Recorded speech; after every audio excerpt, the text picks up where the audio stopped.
bonita do Instituto Fastef, nós estamos de volta. O meu nome é Eduardo Maciel, eu sou professor de vocês nessa disciplina do Pentateuco. Eu espero que hoje a gente tenha aí uma aula de muito aproveitamento, porque hoje nós já chegamos à aula de número 4. Nas 3 primeiras aulas, nós falamos de 3 livros do Pentateuco. Nós falamos na aula 1 do livro de Gênesis, falamos na aula 2 do livro de Êxodo e na última aula nós falamos do livro de Levíticos, com todos os cerimoniais, com tudo aquilo que o livro de Levítico nos revela. Nesta aula de número 4, nós vamos continuar a nossa jornada pelo livro de Números. E como eu sempre gosto de frisar para vocês, se você perdeu, se você não conseguiu assistir às aulas anteriores, a aula 1, a aula 2, a aula 3, que você possa rever essas aulas, que você possa voltar um pouquinho lá no grupo de alunos ou no portal Fastef e que você possa reassistir essas aulas, porque elas vão fazer uma grande diferença aí até no tocante à avaliação e para o nosso aprendizado geral. Hoje nós estaremos nos debruçando no livro de Números. A abreviatura ou abreviação é NM, e nós temos 36 capítulos neste livro. Professor Eduardo Maciel, por que esse nome, Números?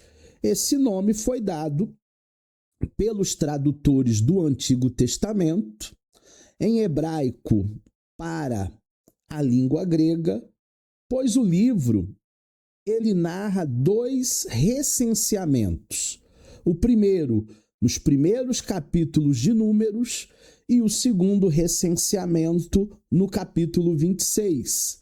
Número é o livro das peregrinações. Então, esse livro, nessa tradução do hebraico para o grego, foi intitulado assim por causa desse recenseamento. Professor, o que é um recenseamento? É aquilo que o IBGE faz de determinados períodos em períodos aqui no Brasil. O IBGE, que é o Instituto Brasileiro de Estatísticas, ele vai fazer uma pesquisa de campo, de casa em casa, e ver se a população cresceu, ver quais são as preferências da população, ver qual é a religião, ver o poder aquisitivo de cada família. Esse é um papel do IBGE, essa contagem, essa demonstração de dados através de pesquisa, e foi o que aconteceu 2 vezes lá no período do livro de Números.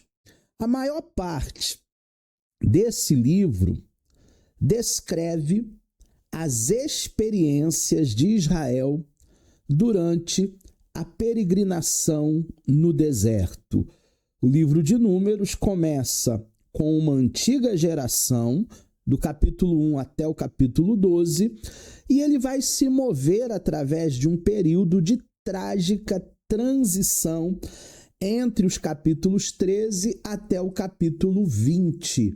Então, nós temos a maior parte desse livro falando da peregrinação, que deveria durar do Egito até Canaã, mais ou menos ali uns 60 dias, e que durou aproximadamente 40 anos por causa da rebeldia daquele povo.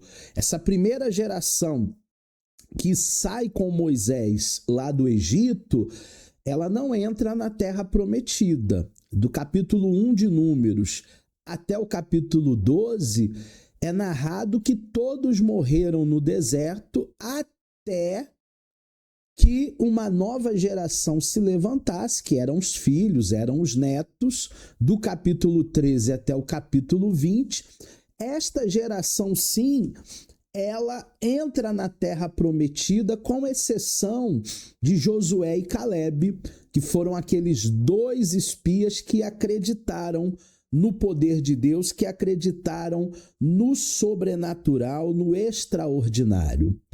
Termina o livro de Números com essa nova geração, nos capítulos 21 até o 36, postada a entrada da terra prometida. Agora eles deveriam conquistar uma terra que manava leite e mel.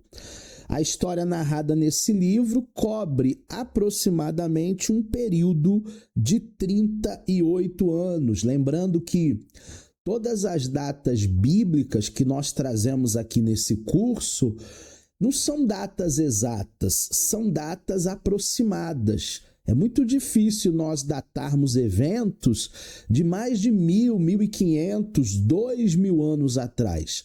Então nós acreditamos aí que entre 38 a 40 anos esse povo peregrinou naquele deserto.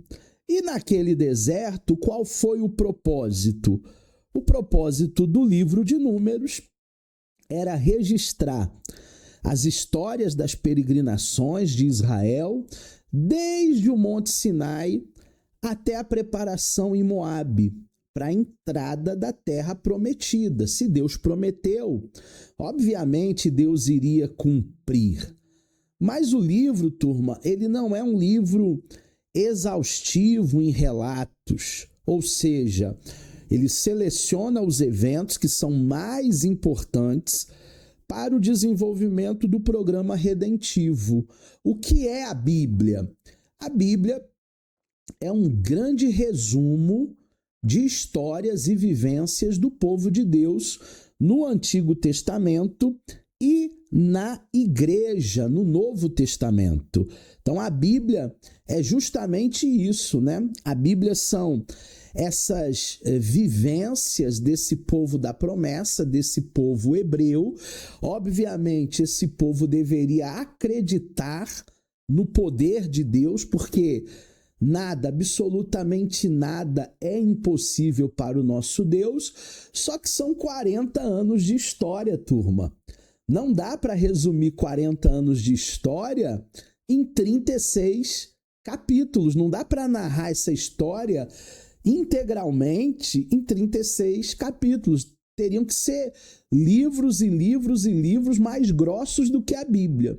Então, esses 36 capítulos, eles vão ser um grande resumo daquilo que aconteceu de mais importante e que tem a ver diretamente com a nossa salvação, né? Aquilo que é obra de Deus, aquilo que é importante para o plano redentivo do nosso Salvador.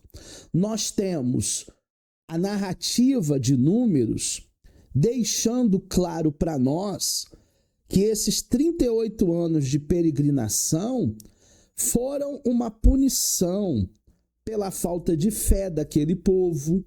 Ninguém da geração antiga, incrédula, teve permissão para entrar na terra prometida.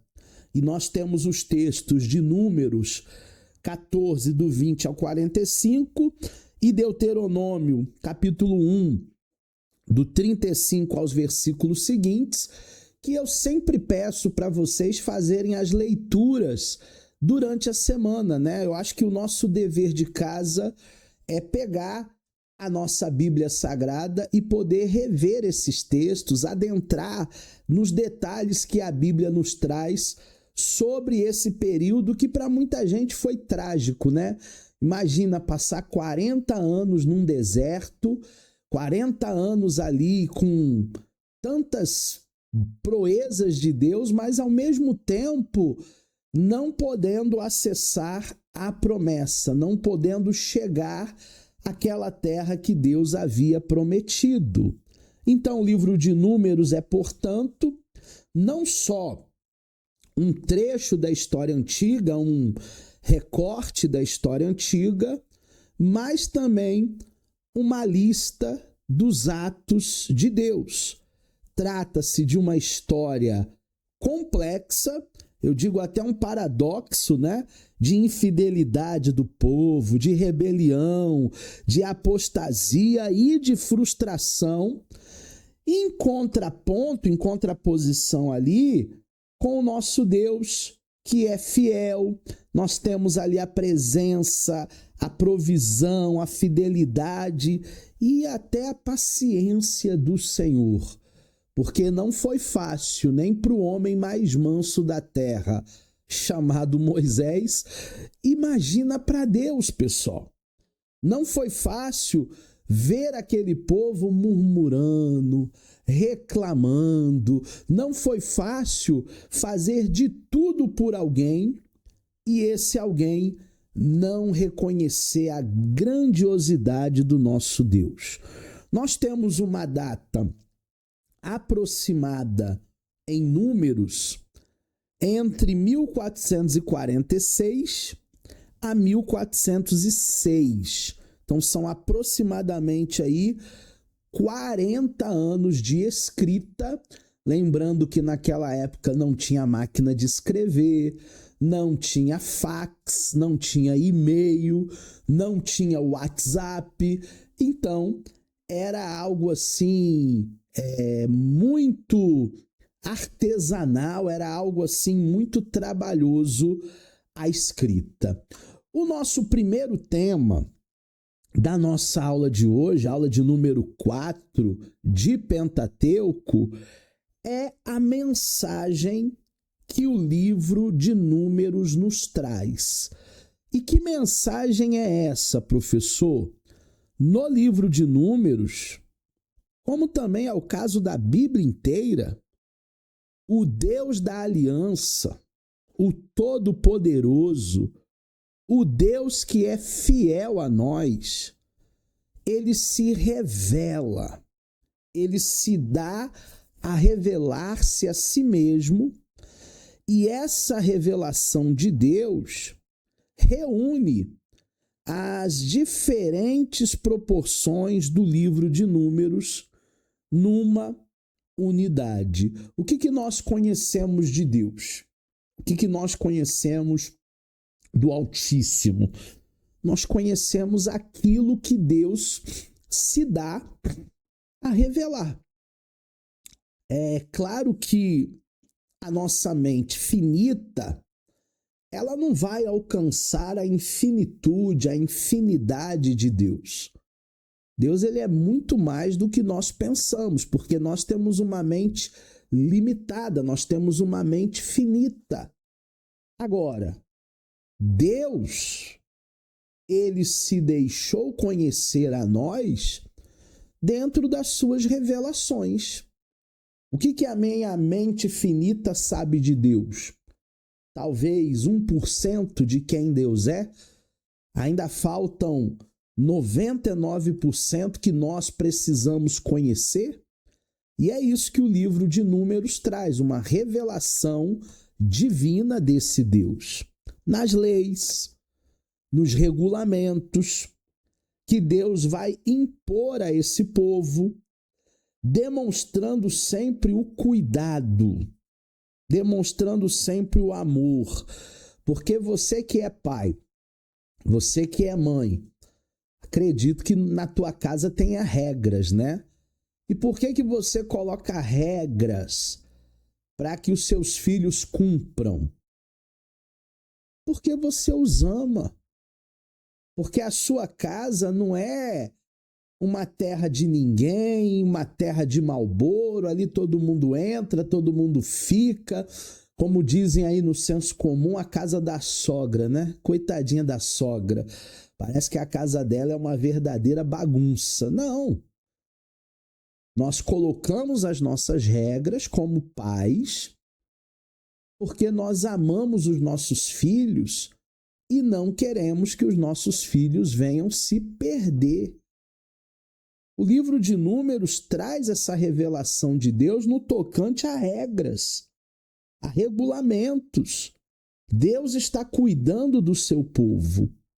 Só que Israel, o povo da promessa, frequentemente se revolta contra Deus. se revolta contra os mandamentos de Deus, contra as leis de Deus. E qual foi o resultado? A ira do Senhor se acendeu e ele não permite o pecado, ele não permite que as coisas erradas passem sem um castigo. Números capítulo 11, versículo do 1 ao 3, depois versículo 33 e versículos seguintes. Números capítulo 12, versículo 10 e os seguintes. E Número capítulo 14. Gente, todo pecado tem uma consequência. Deus ele disse para Caim, Caim, o pecado jaz à porta. Deus sempre avisa. Quando a gente está brincando com fogo, a gente pode se queimar. Então não brinque com fogo. Não escarneça, porque Deus não se deixa escarnecer. Tudo que o homem semear, isso também o homem colherá. O salário do pecado é a morte, mas o dom gratuito de Deus é a vida eterna. E Deus ele quer que você tenha vida e vida em abundância e não seja um escravo do pecado. No entanto, Deus ele é tão amoroso, mas tão amoroso, que ele não repudia o seu povo, ele permanece fiel à sua aliança. Ainda que o homem seja infiel, Deus permanece fiel. Porque muitas vezes o ser humano falha, vacila, erra feio. E quem aqui nunca errou, que atire a primeira pedra.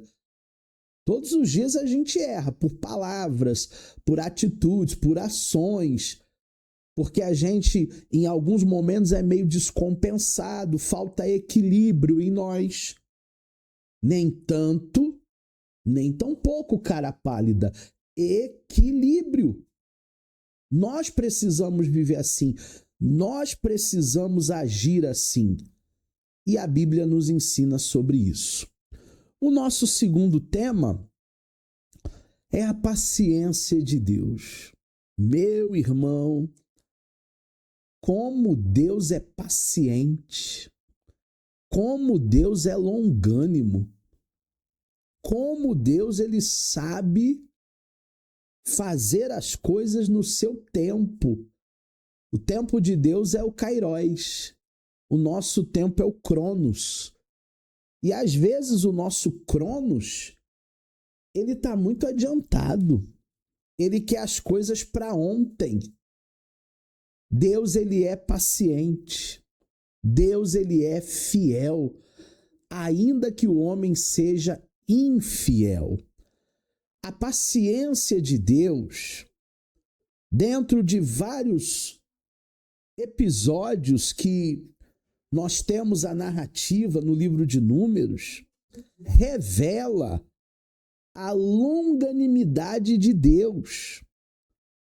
Deus ele foi paciente com esse povo por várias vezes. Esse povo se rebelou. Esse povo quis voltar para o Egito. Ai, que saudade do Egito. Lá tinha bife acebolado. E aqui é só maná, maná, maná, maná. Nós estamos enjoados de comer maná. Turma, que racinha.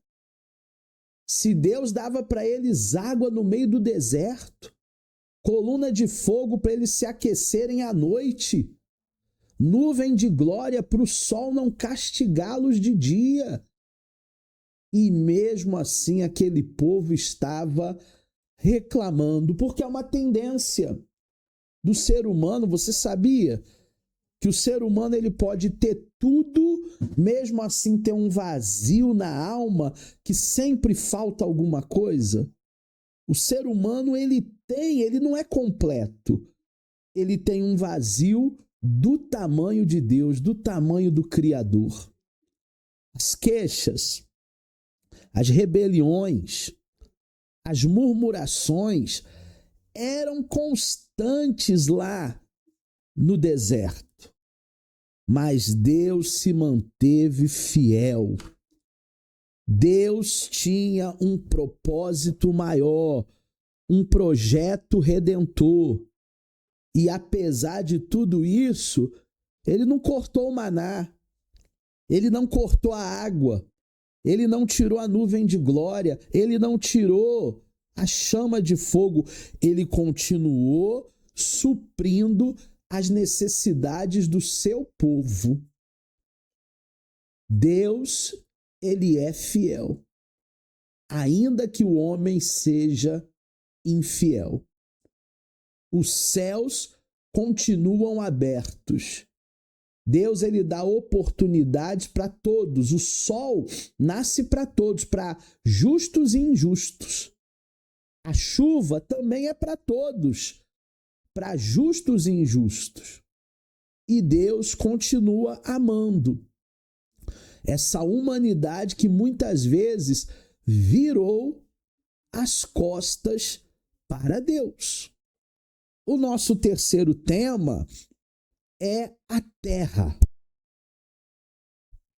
A terra que mana leite e mel.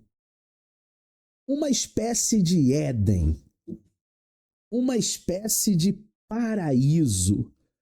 Essa terra da promessa, todo o livro de Números vai narrar, vai estar voltado para essa conquista de Canaã. Dos capítulos 1 a 10, nós temos a narrativa dos preparativos para essa viagem do Sinai a Canaã. Nos capítulos 11 e 12, nós temos a viagem propriamente dita. E no capítulo 13 e 14, a tentativa abordada para conquistar a terra. E aí tem muitos alunos que me perguntam, professor, se Deus ele tinha dado a terra, por que haviam gigantes? Porque Deus não dá nada de mão beijada. Tudo na vida sem esforço é como correr atrás do vento, é inútil. Tudo na vida sem esforço, o que vem fácil, vai embora fácil. Quantos impérios aí os filhinhos de papai perderam, jogaram fora? Porque não conquistaram. Quem conquistou foi papai, quem conquistou foi vovô.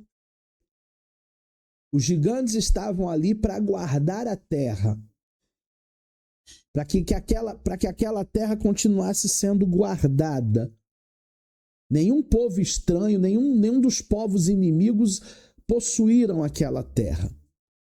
Mas eles precisavam vencer os gigantes. E é o que acontece conosco diariamente. Existem gigantes que nós precisamos vencer. A nossa incredulidade, a nossa falta de fé, a nossa dúvida, o nosso medo, a nossa insegurança. São gigantes que nós precisamos vencer diariamente para alcançarmos a promessa. Canaã foi o alvo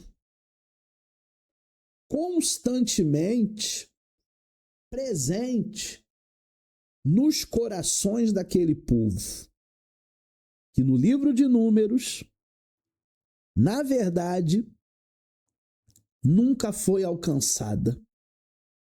Teologicamente, nós estamos numa aula de teologia avançada, existem três aspectos que nós precisamos enfatizar nesta terra da promessa, nessa terra de Canaã.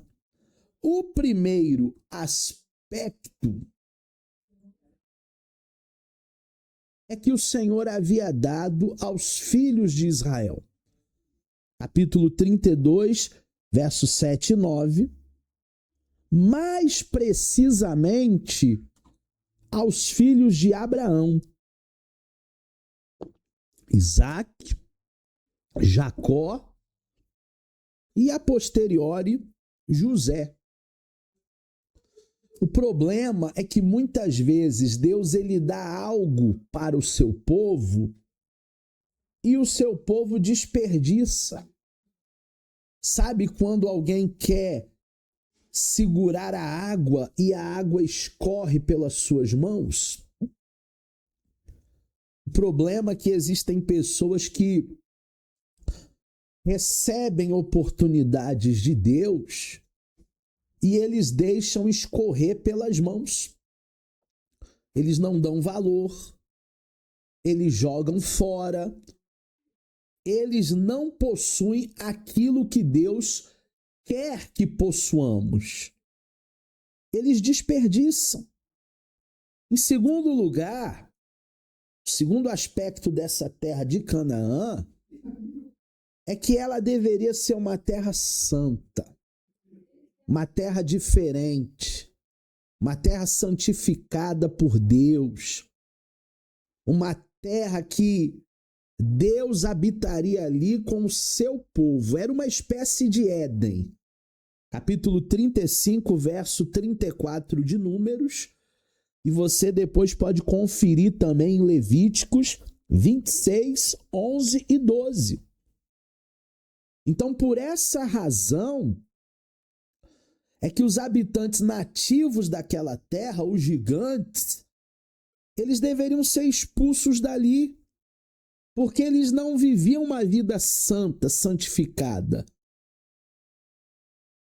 Naquela habitação, haviam santuários de ídolos que deveriam ser destruídos, altares para ídolos. Só Deus, somente o Senhor, deveria ser adorado naquela terra. Capítulo 33 de Números, versos 51 e 52. Deus não aceita dividir a sua glória com ninguém.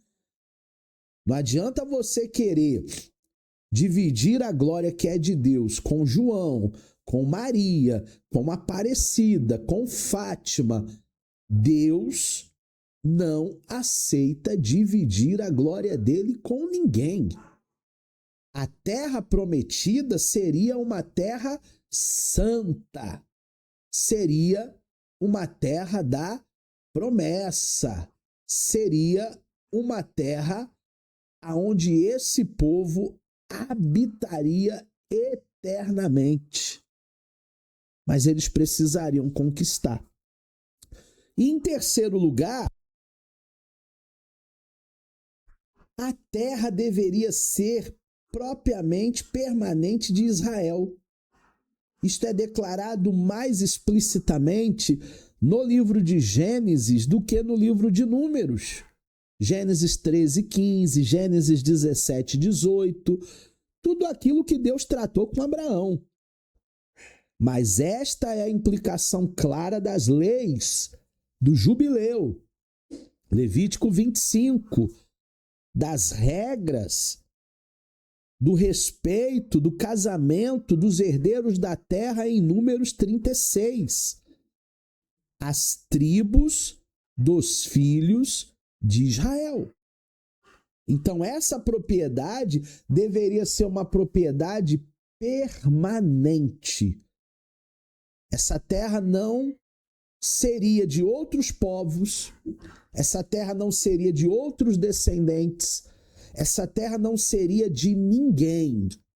Essa terra, no projeto inicial de Deus, deveria ser exclusivamente daqueles que amam a Deus. O nosso próximo assunto, o nosso quarto assunto, são os milagres de Deus nessa peregrinação de 40 anos. E não foram poucos os milagres de Deus, os feitos do Senhor no meio do deserto. Eu já citei alguns aqui, mas lembre-se do maná, que era uma espécie de pão, capítulo 11 de Números, dos versos 4 ao 9.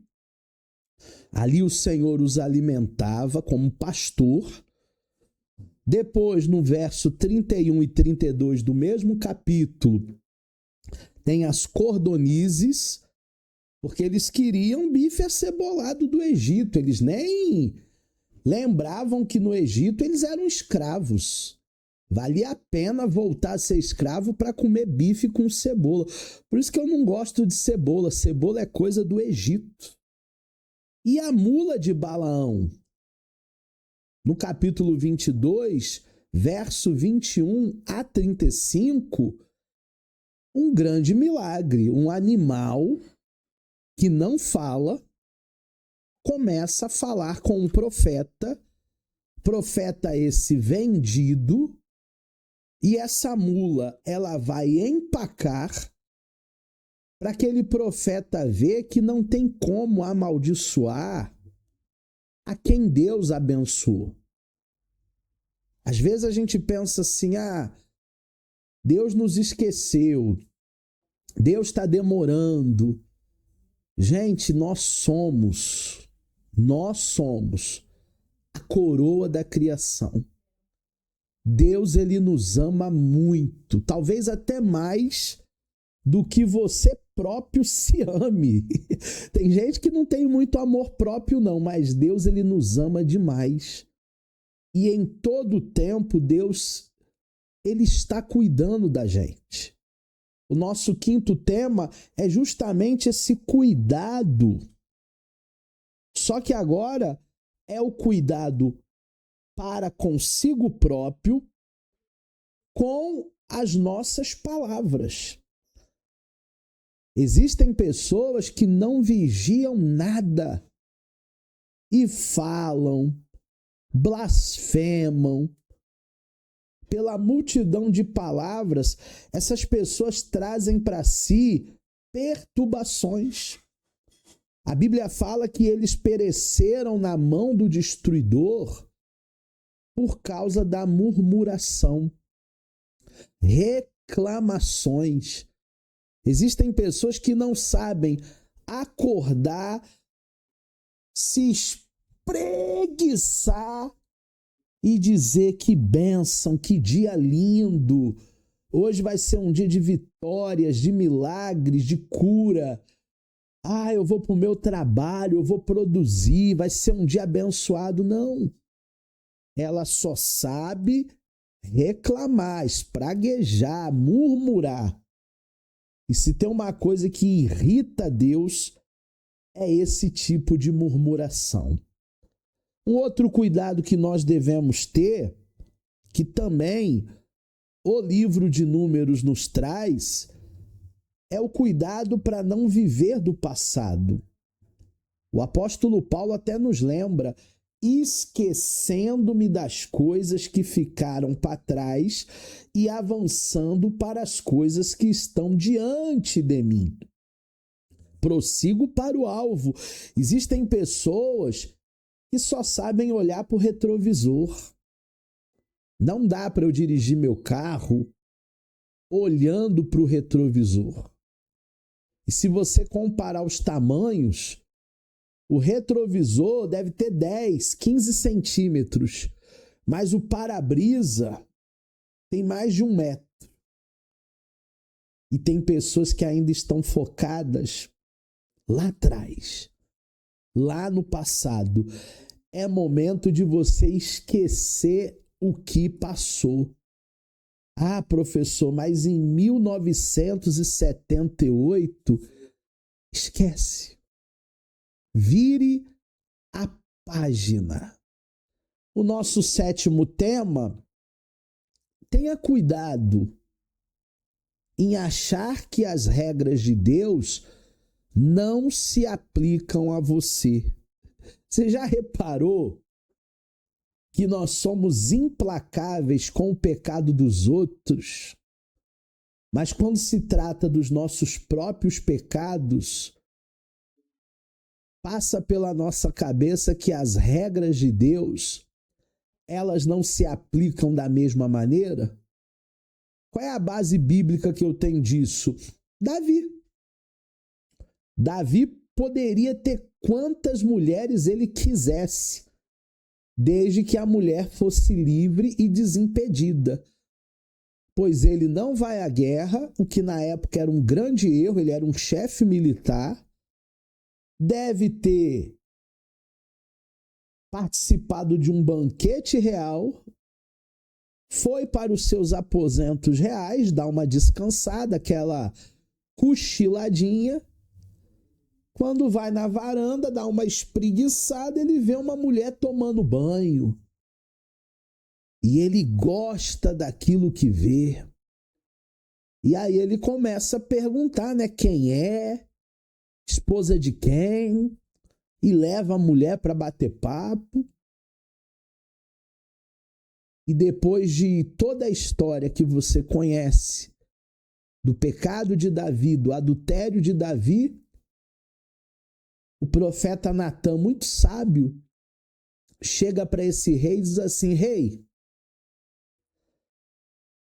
um homem que só tinha uma ovelhinha, uma única ovelhinha, e um vizinho que tinha riquezas, tinha quantas ovelhas ele quisesse. Ele vai lá na casa desse vizinho e ele subtrai a única ovelhinha que esse vizinho tinha. Para um homem desse que tinha tudo e ainda tira o do outro que não tinha nada, o que ele merece, rei?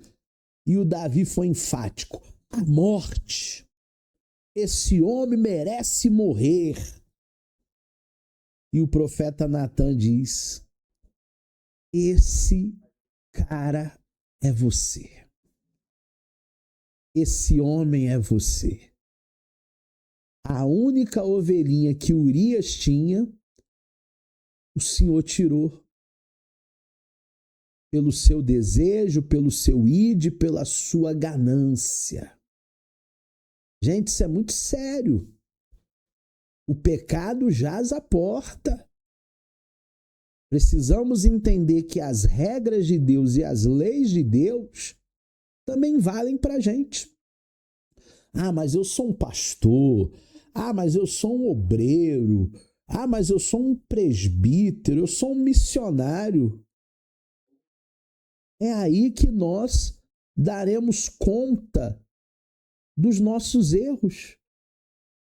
Tiago diz: não queiram ser mestres, porque os mestres, no grande dia, não vão poder dizer assim: ah, eu não sabia, eu fui pego desprevenido. Não queira ser mestre. Entenda que os erros, os nossos próprios erros, eles também são somados naquela balança de precisão que Deus tem. E o nosso 8º tema: tenha cuidado com ciúmes no ministério. Nós temos muitos episódios ali aonde Arão, Miriam começaram a ter ciúmes de Moisés. Moisés começou a achar que o povo era dele. O povo nunca foi de Moisés. O povo é de Deus. Cuidado para você não ter ciúmes ou um excesso de zelo de uma coisa que nunca foi sua. Inclusive, aqui nesse mundo, nada é nosso. Nós somos apenas mordomos. A casa não é minha, o carro não é meu, o pão nosso de cada dia, tudo é Deus. Tudo provém de Deus. Tome cuidado com essa cilada de ciúme de pessoas. Ah, mas o pastor vai almoçar lá em casa. Que bom, mas ele também pode almoçar na casa de outros membros, de outras ovelhas. Porque tem gente que pensa assim, né? Se é meu amigo, tem que ser exclusivo, não pode ser amigo de ninguém. Isso é um grande erro.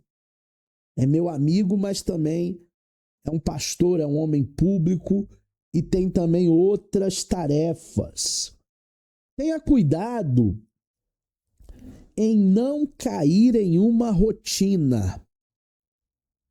Isso acontece muito na vida ministerial, na vida de cristã, na vida da fé.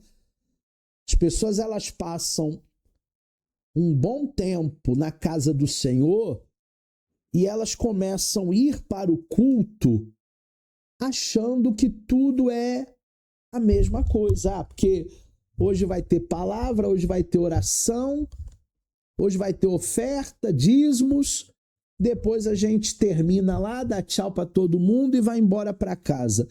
Gente, não vá para a igreja para ser mais um culto. Vá para a igreja como um momento ímpar, momento especial de adoração, de consagração, momento especial que você estará com Deus. Não faça da tua vida de fé uma rotina. Caso contrário, a nossa bateria vai descarregando, e aí é uma porta aberta para que o inimigo venha continuar os seus intentos, que é roubar, matar e destruir. Finalizamos a nossa aula de número 4 de Pentateuco. Na próxima aula nós fecharemos esse assunto. Eu quero deixar aqui as minhas redes sociais para você me acessar, para você ter contato comigo e também ter contato com os nossos conteúdos ali postados semanalmente, mensalmente. Acompanhe cada uma dessas redes e a gente vai se ver na última aula, aula de número 5 de Pentateuco, onde trataremos de Deuteronômio. Eu já deixo para vocês um forte abraço e até a próxima aula.